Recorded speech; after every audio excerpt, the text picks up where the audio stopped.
वर्षों पुरानी बात है। किसी गांव में लीलावती नाम की एक बुढ़िया रहती थी। उसके 3 बेटे थे। तीनों बेटे अपनी माँ से बहुत प्यार करते थे। दरअसल ये बात उस समय की है जब लीलावती की शादी मुंशी राम सेठ से होती है। मुंशी राम बड़ा धनी व्यक्ति था। उसके पास 4 गाय, 4 घोड़े और 2 बैलें थी जो खेतों में काम किया करती थी। लीलावती अपने ससुराल वालों के साथ काफ़ी खुश रहती थी। कुछ साल बीतने के बाद लीलावती के 3 बेटे होते हैं। तीनों बच्चों का पालन पोषण लीलावती बड़े अच्छे से करती तथा उन्हें अच्छे स्कूलों में पढ़ाती। तीनों बेटे अपने माँ पिता से काफ़ी प्यार करते थे। लीलावती के तीनों बच्चे बड़े हो गए।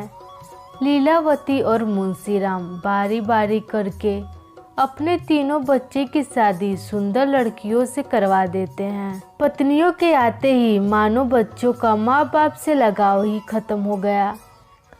लीलावती के तीनों बेटे में से कोई भी अपने माँ बाप के साथ सही ढंग से बात तक नहीं करता। लीलावती और मुंशीराम यही आस लिए बैठे रहते कि तीनों बच्चे में से कोई तो आकर उनका हाल चाल लेगा, पर तीनों बेटे के पास माँ बाप के लिए समय कहाँ रहता। सुबह में अपने काम पे चले जाते और शाम को घर वापस आते तो पत्नियों के साथ ही हंसी मजाक में समय निकल जाता। तो भला उन्हें अपने माँ बाप की याद कहाँ से आने वाली। ऐसे ही समय बीतता जाता है। मुंशीलाल और लीलावती बूढ़े हो चुके थे। मुंशीलाल की तबीयत भी खराब रहती थी। एक दिन मुंशीराम की मृत्यु हो जाती है। मुंशीराम की मौत के बाद लीलावती काफ़ी अकेली हो जाती है। लीलावती की भी तबीयत सही नहीं रहती।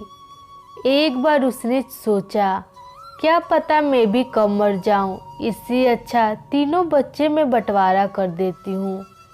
वैसे भी तीनों बेटे में कहाँ बनती, हमेशा के लिए लड़ाई झगड़ों से छुटकारा मिलेगा। लीलावती अपने तीनों बेटे और बहुओं को बुलाकर घर और खेत का बंटवारा कर देती है। तभी बड़ा बेटा बोलता है, माँ को कौन रखेगा। माँ को रखने के नाम पर तीनों बेटे अपने अपने खर्चे गिनवाने लगते हैं। तीनों बेटे में कोई माँ को रखने के लिए तैयार नहीं होता। तभी माँ को ये सब देखकर काफ़ी दुख पहुँचता है। पंचायत बुलाई जाती है। फिर फैसला होता है कि 4-4 महीने बारी बारी से तीनों बेटे माँ को रखेंगे। तीनों बेटे फैसले को मान जाते हैं। ऐसे ही समय बीतता जाता है। लीलावती 4-4 महीने तीनों बच्चों के यहाँ रहती है। अपने ही बच्चों में बट जाना लीलावती को काफ़ी दुख पहुँचाता है। वह हमेशा यही सोचती, आज मेरे ऐसे दिन आ गए मैं अपने बेटों में ही बढ़ चुकी हूँ। लीलावती को यही सब बातें काफ़ी बुरी लगती। एक दिन तीनों बेटे के बच्चे आपस में बातें करते हैं। सबसे बड़ा बेटे का बच्चा बोलता है, जब मेरे माँ पिताजी बूढ़े हो जाएंगे तो 6 महीने मैं माँ को रख लूँगा और 6 महीने माँ छोटे भाई के यहाँ रहेगी। और ऐसे ही पिताजी भी 6-6 महीने करके बारी बारी से रहेंगे, जैसे हमारी दादी रहती है। आखिर हमें भी तो बड़े होकर बंटवारा करना ही होगा।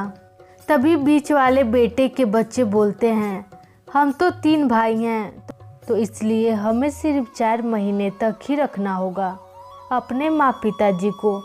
फिर सबसे छोटे बेटे के बच्चे बोलते हैं, हम भी तो 2 भाई हैं, हमें भी 6-6 महीने ही रखने होंगे माँ पिताजी को। तीनों बेटे की पत्नियाँ छिपकर बच्चों की बातें सुनती है।